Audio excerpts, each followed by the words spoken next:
They say you should never make a rancher angry. But out here, anger isn't the thing you should fear. It's the silence. And that morning, before the sun had even climbed over the ridge, the silence broke first. 5:45 a.m., fog thick as milk. Not the soft, pretty kind you see in postcards. This was the kind that swallows fences, erases the horizon, and makes your own land feel unfamiliar. I was sipping the first bitter swig of coffee when I saw them. 2 black SUVs crawling across the pasture like predators testing the edge of a herd.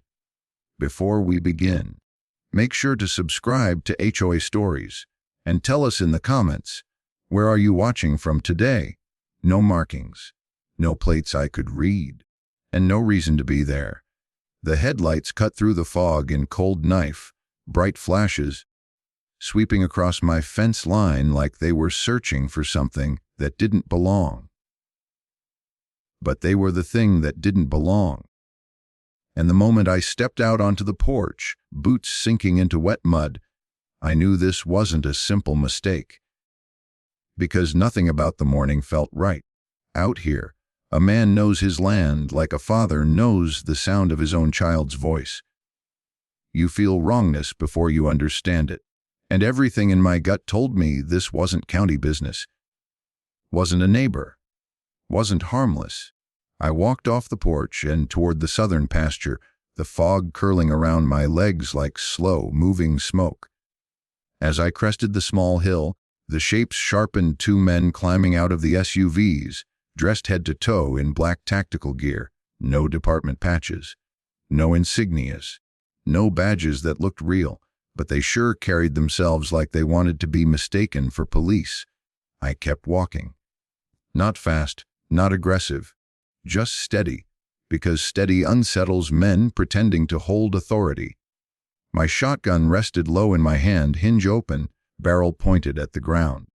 Out here, a shotgun at sunrise means chores, not violence. But the moment they saw it, both men stiffened. The taller one reached toward his hip, slow, not drawing, just trying to remind me he could. The other guy, shorter, nervous hands, raised a camera. A real handheld camera, not a body cam. He angled it right at me, zooming, framing, hunting for a reaction. That told me everything. They didn't come here to inspect anything. They came to record something. Finally, the tall one barked, "Sir, stop right there. We're conducting a scheduled community safety evaluation." His voice cracked on scheduled. I stopped only long enough to let the silence settle. Then I closed the hinge of my shotgun with a soft, clean click. Not threatening. Just letting him know I heard the foolishness of what he'd said. "This ain't Whispering Trails," I called back. "This is my ranch. Private property." The camera guy zoomed in again, looking for anger, looking for something he could twist, looking for the clip they came here to capture. But anger is loud, and loud is easy to manipulate. Silence. Silence terrifies men who need chaos. They didn't know how to handle mine. The tall one puffed up his chest. "Sir, approach any closer and we may have to escalate the situation." Real officers don't say that. Real officers don't talk like actors reciting lines from a script printed the night before. I walked one more step, slow and steady. "You 2 crossed 3 fences," I said. "There's no easement, no jurisdiction, no authority. This land isn't inside your HOA's playground." The tall man flinched. The cameraman swallowed. Authority was crumbling right under them, and they didn't have enough real training to hide it. The tall guy tried again. "We are authorized under the Whispering Trails Homeowners Association." I laughed once. Not loud, just sharp enough to cut their fake confidence. "The HOA doesn't own an inch of this land." He stepped closer, pulling something from his vest, a laminated sheet with a fake gold seal. He held it out like it was the stone tablets of the law. "You want authorization? Read it."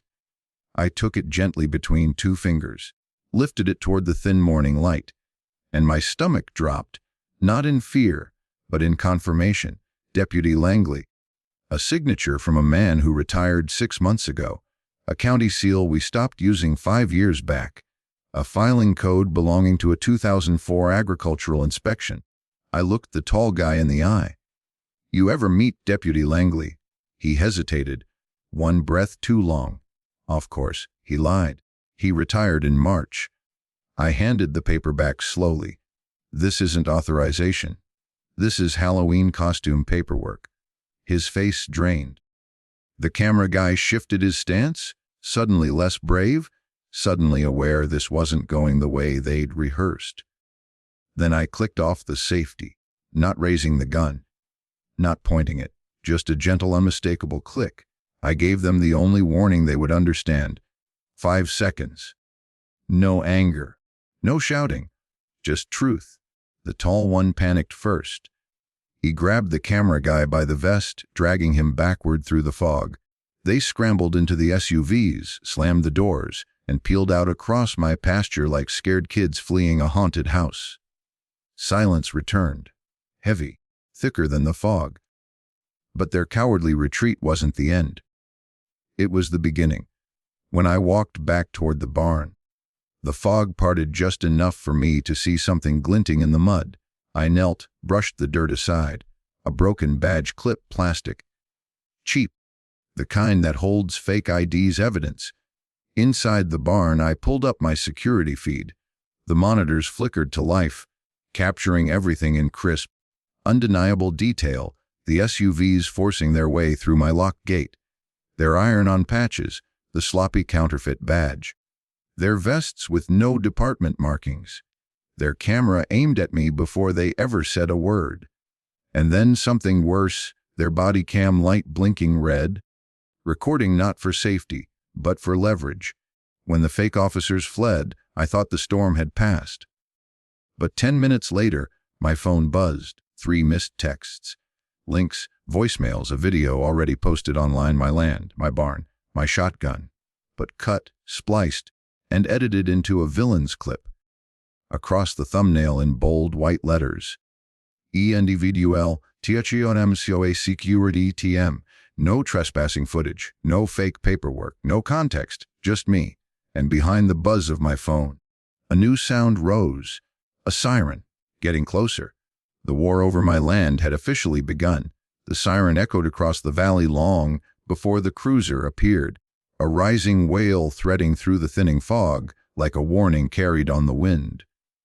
I stood outside the barn, phone buzzing nonstop in my hand, the doctored HOA video still burning on the screen. Every frame twisted, every moment edited to paint me as the aggressor. They didn't even bother to hide the lie. They expected panic. They expected me to slip up. Instead, I watched the lights come up my driveway, red and blue flickering against the white haze, and I just breathed, slow, steady, waiting. The cruiser rolled to a stop. Sheriff Daniels stepped out, 40 years in the badge, steady hands, tired eyes, and a backbone carved from old Texas oak. But this time, something different pulled at his features, a tension that didn't belong to him. His right hand hovered near his holster. Not a threat, a precaution. The kind a man takes when he doesn't trust the story he's been fed. "Morning, Jason," he said, voice tight. "We got a call. Said you threatened 2 certified security agents with a firearm." I didn't speak right away. Didn't rush. There's power in stillness, and Daniels knew me well enough to understand I wasn't about to explode. I lifted my hands a little, palms open. "Sheriff," I said quietly, "you know me." He didn't move. Didn't relax. The fog pushed past him in slow currents, swirling between us. The air felt like it was holding its breath. "I need to ask," Daniels said. "Before I take another step, is there anything here I should be worried about?" He wasn't asking if I'd done something. He was asking if the situation was about to get uglier, because the county had run its own background check before sending him out, not on me, but on the HOA. He wanted to know which side of the truth he was standing on. I met his eyes. "Only thing dangerous out here," I said. Is whoever sent those two men. After a long moment, he nodded once, the tension easing from his shoulders. All right, show me the footage. We walked into the barn. The light was dim, dust floating in soft spirals through the air. Daniels stepped up beside me as I pulled up the security feed. The screen flickered, then sharpened. Two black SUVs creeping down the southern easement. My lock gate being pushed open, not unlocked. Their boots on my land, their fake patches, their cheap iron on badges, their laminated fraud. My shotgun pointed at the dirt. My voice calm, my warning lawful. Their retreat terrified. When the footage ended, Daniels didn't speak at first. He just stared at the screen like it had slapped him. Jesus, he finally muttered. Jason, this is bad. Real bad. He stepped closer, studying the fake badge on the tall man's vest. This stitching, absolutely not county. And that seal, that's not even the right year. He rubbed the back of his neck. A sheriff knows the smell of trouble. This wasn't a misunderstanding. This was manufactured chaos. I waited for him to radio for backup, to call in a warrant, to shut it all down. Instead, his face tightened with a frustration I rarely saw from him.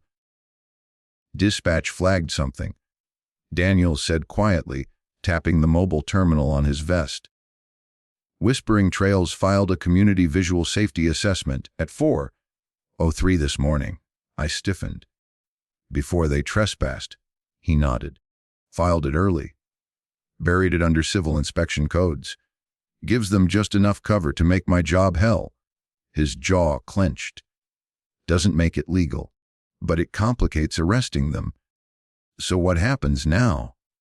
Daniels looked at me with a weary honesty. I take this straight to the DA, but I need time. 48 hours. And you need a lawyer, Jason. Today. I didn't have to answer. He could see it in my face. I'd already made the call. When Daniels left, his cruiser disappearing into the fog, the ranch grew quiet again. Too quiet. The kind of quiet that means the other side is already making their next move. I walked out of the barn, pulled out my phone, and waited. Chuck arrived 40 minutes later, his diesel pickup rattling down the driveway in a steady growl. He stepped out with his old leather briefcase under one arm, wearing pressed jeans and patience sharpened into steel. He didn't waste breath greeting me, just nodded once and said, "Let's see it." Inside the barn, he watched every second of the footage, no flinching, no muttering, just absorbing. His eyes moved fast. Vest cut, badge stitching, camera angle, gate damage, SUV type, body language, fog direction, details most men never notice. Chuck noticed everything. When the video ended, he leaned closer to the monitor. "These boys didn't dress themselves," he said. "Someone prepped them. Someone paid for this gear, cheap as it is. Someone told them exactly what to say." I showed him the laminated sheet. He held it to the barn window, letting the thin sunlight hit it. "Wrong seal," he said. "Wrong signature. Wrong format. Wrong everything." He tapped the bottom code. "This isn't a security authorization. It's a recycled agricultural inspection form." He turned the badge clip over in his hand. The plastic snapped, brittle from mud. "This is dollar store garbage, Jason. These weren't officers. They weren't even licensed. They're actors playing security." He paced a few steps, boots grinding against barn gravel. "You said they posted a video." I showed him the HOA's edited clip. Without a word, Chuck closed his eyes and breathed slow. "They're building a narrative," he said. "This wasn't a random stunt. They planned it. Filed ahead of time. Recorded selectively. Manufactured conflict.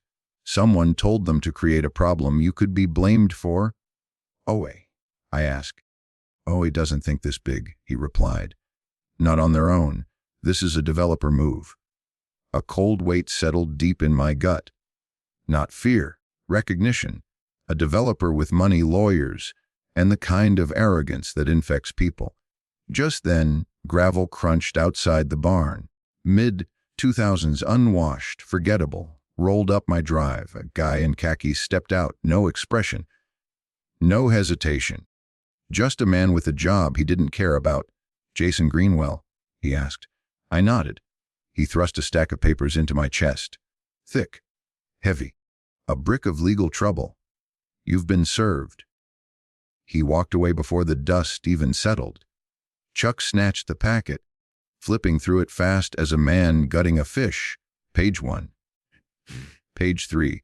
His face tightened like steel cooling underwater. "It's Canyon Dynamics," he said.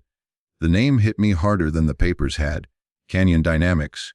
Developers with a reputation for swallowing land, breaking towns and buying whatever they couldn't bully. Chuck closed the packet, lowering it like a verdict. "Well," he said, voice low, "looks like we just found out who's behind your little morning invasion." Outside, the fog finally lifted off my pasture, but the real storm was just arriving. The weight of the lawsuit stack sat between us on the kitchen table like a coiled rattlesnake. Thick. Heavy. Designed to intimidate. Chuck didn't touch it for a moment. He just watched it the way a man watches a door he knows something dangerous is hiding behind. Then he finally cracked it open, pages whispering like dry leaves. He read fast, flipping through legal threats and jargon dressed up to sound official. But every now and then, a low whistle slipped out of him. "These idiots really got bold," he muttered. I crossed my arms and leaned back against the counter, heat from the kettle warming my elbow. "How bad?" "For them," he snorted, "potentially catastrophic. For you, a damn nuisance." He jabbed his finger at the top page. "Look at this. They're claiming you threatened licensed community enforcement officers." He paused, raised an eyebrow. "Licensed." As if having matching black outfits from the internet counts as licensing. He flipped another page. "Here they accuse you of obstructing a lawful safety inspection." He shook his head. "Jason, if this is lawful, then I'm a ballerina." I let out a breath I didn't realize I'd been holding. Chuck wasn't always comforting, but he was honest. The kind of honest that stands up in court. Then he hit a paragraph halfway down the document and froze. His brow tightened. He read it twice, slower the second time. His voice dropped. "Well, here's the nerve of them." I stepped closer. "What?" "They're accusing your land, of being a public nuisance by obstructing regional development." I stared at him. "There is no development." He grinned, sharp, cold. The grin of a man who loves when the enemy outsmarts themselves. "Exactly. They haven't filed a project number, haven't submitted zoning requests, no environmental study, no preliminary survey. They have nothing." He tapped the words. "You can't obstruct something that doesn't legally exist." He paced the kitchen, boots heavy on the wood. "This isn't just sloppy. This is reckless. They jumped straight into accusations without laying groundwork." He flipped back to the first page and tapped the plaintiff list. Canyon Dynamics is the one filing the claim. HOA's name is second. That means Canyon is funding everything. Lawyers, fake patrols, the works. He shut the packet and exhaled through his teeth. "This isn't about safety. This isn't about a neighbor complaint. This is a developer testing if you scare easy." He stood still for a long second, the light from the window catching the dust in the air. Then he opened his briefcase, pulled out a legal pad and pen, and laid them on the table. "All right," he said, voice shifting into the calm of a man sharpening a blade. "Time to return the favor." He wrote fast, scratching out items with the efficiency of a surgeon. He started listing unlawful trespass, property damage, impersonation of law enforcement, fraudulent documents, filing false reports, defamation, civil harassment, interference with agricultural operations. He drew a heavy box around the last one and underlined it twice. "And here's the hammer," he said. conspiracy to unlawfully acquire land. I looked up. That's a felony. It is, he said, and for the first time that morning, he smiled. And it's one they walked straight into. He pushed the pad toward me. Add anything I missed. I didn't have to. It was flawless. Brutal. Even. And exactly the kind of wall they'd never be able to climb over. When do we file? I asked. He snapped the briefcase shut. Before lunch. The sooner the punch lands, the harder it hits.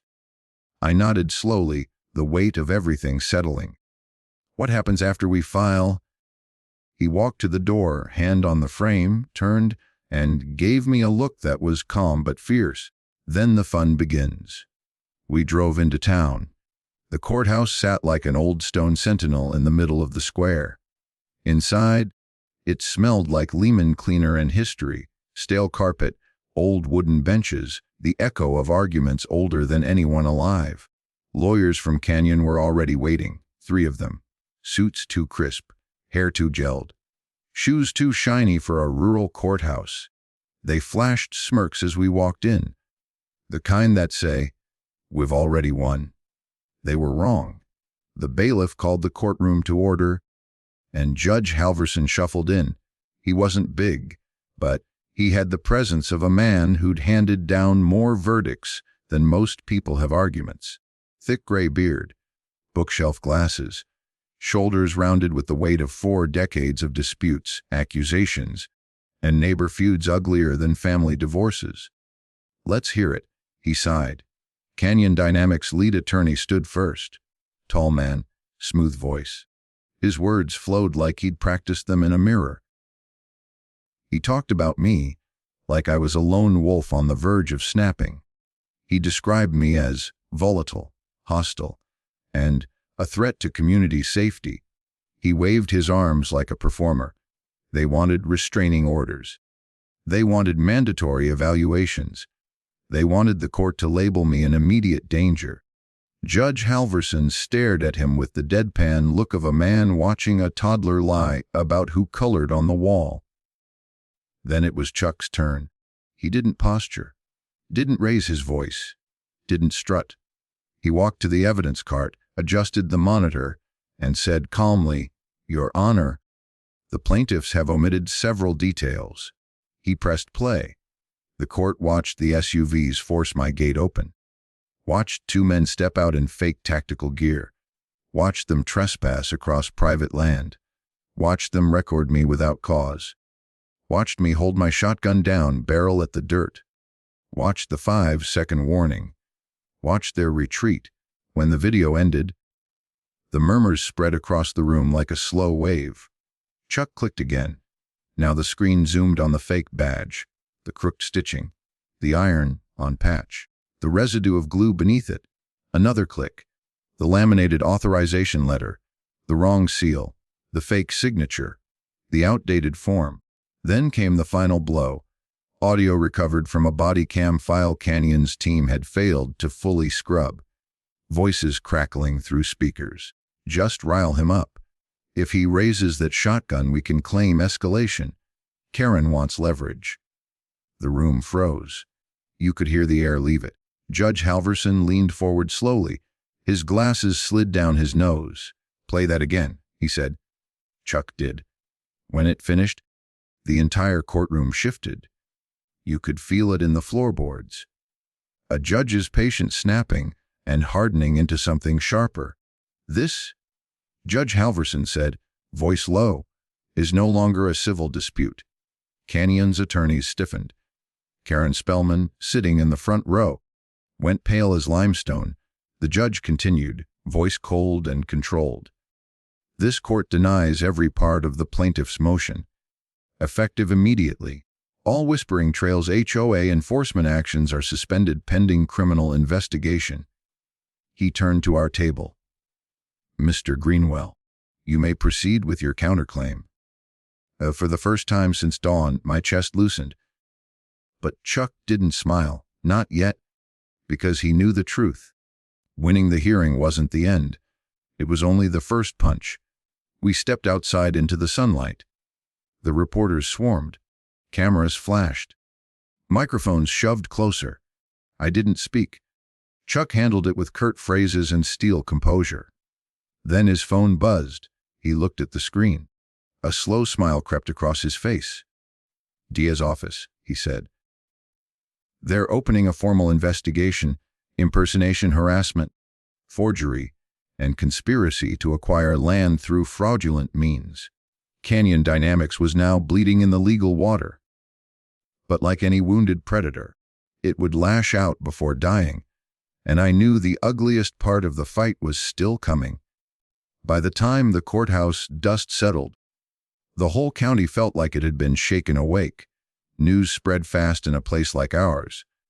People whispered at diners, passed stories across gas pumps, and watched the Whispering Trails HOA clubhouse like it was a movie set ready to explode. And explode it did. The very next morning, the valley felt wrong again, not dangerous this time, just tense. Like the land itself was waiting. Rays of sunlight cut through the treetops, sharper than usual, illuminating porch rails and mailboxes and tired faces peeking from behind curtains. By noon, every law firm within 3 counties must have heard the rumblings the HOA was cracking under the weight of its own lies. 2 board members resigned before sunrise. A third didn't resign but lawyered up so fast the ink on the judge's order hadn't even dried. Emails leaked. Screenshots surfaced. A picture formed, one uglier than anyone expected. The HOA had been working with Canyon Dynamics longer than they admitted. Whispering Trails wasn't just a neighborhood. It was a stepping stone for a bigger land grab. And then the investigators arrived. Unmarked sedans rolled quietly through the Whispering Trails main entrance. No lights, no sirens, just 2 cars moving with purpose. Residents watched from porches, frozen mid-sip, mid-conversation, mid-life. The investigators walked into the clubhouse. No small talk, no smiles, just badges and orders. 20 minutes later, they walked out carrying 3 desktop towers, a box of paper files, and a locked binder with Spellman written across the spine. Karen Spellman's name, HOA president, queen of pettiness and petty tyranny. They didn't shut the doors gently. They slammed them. Word spread in seconds. Screenshots of the investigators carrying boxes hit community Facebook pages like wildfire. Dogs barked up and down the block. Sprinklers hissed in the background. The whole neighborhood buzzed with a single realization. The HOA was collapsing. But collapse isn't quiet. The ugliest fall always comes right before the end. 2 days later, I was stacking feed bags in the barn when my phone buzzed. Chuck's voice came through low and steady. "It's happening." "What?" "Turn on channel 6. I walked to the small TV mounted above my workbench, clicked it on, and there it was. A grainy shot of Whispering Trails entrance. 2 patrol cars parked at the curb, lights turning lazily, but without sirens. A cluster of neighbors gathered at a distance, and walking out between the deputies, Karen Spellman, hands cuffed behind her back, jaw clenched like she'd bite through steel if she could. Her sunglasses were gone. Her confidence, too. The reporter's voice cut through the static. "Whispering Trails HO President Karen Spellman has been taken into custody on charges of impersonation, forgery, harassment, and conspiracy to acquire private land through fraudulent means." Karen didn't look left or right, didn't speak, didn't fight. The weight of her actions had finally caught her, heavy as iron chains. I didn't feel triumph. Not exactly. What I felt was something quieter, deeper, relief, vindication. The long exhale after holding your breath for too many days in a row. But the takedown didn't end with her. By evening, they had the 2 fake officers in custody too. One tried to bluff confidence. The other cried like a kid caught cheating. News cameras captured it all. The footage hit the internet faster than they could cover their faces.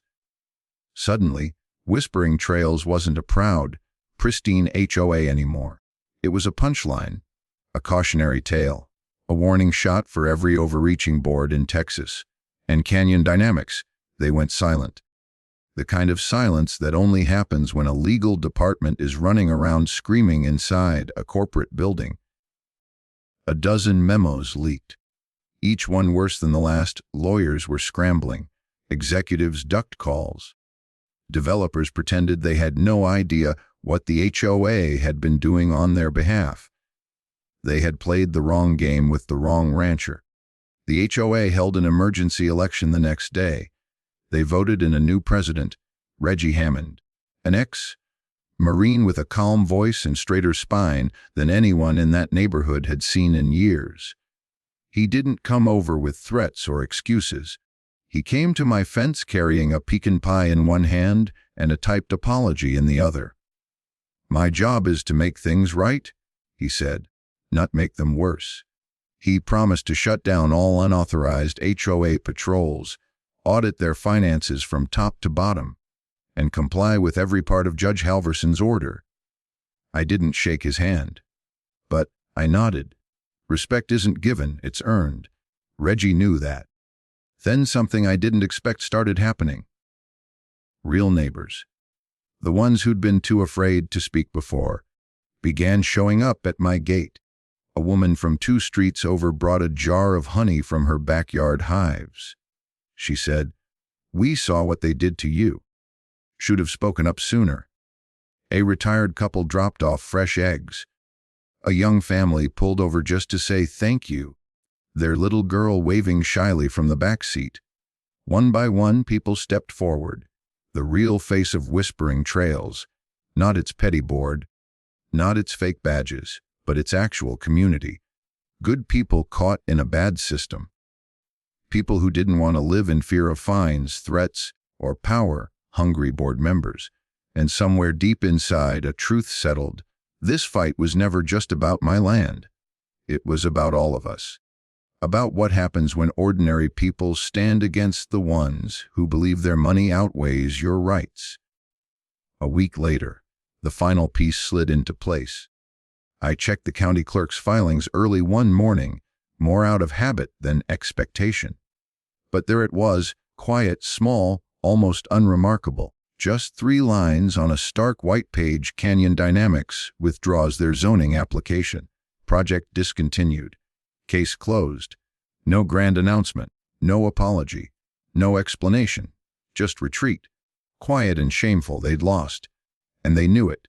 I walked the southern fence that evening, the grass sweeping gently in the cool breeze. My dog Buster trotted ahead, nose in the wind. The sky blazed orange, the kind of sunset you feel in your chest. I reached the corner post, looked across the open land, and felt something I hadn't felt since this war began. Peace. True, grounded peace. My land was safe. My home was safe. And the valley, our valley, was no longer under the shadow of a greedy development. I hung a new sign on the fence. Clean, simple, straight. Private ranch. No HOA beyond this line. The wind tugged at the edges of my hat. The sun dipped low, and I whispered to myself the words I knew were true. The land remembers, and so do I. If you want more stories like this, make sure to like, subscribe, and turn on notifications so you never miss the next fight for justice.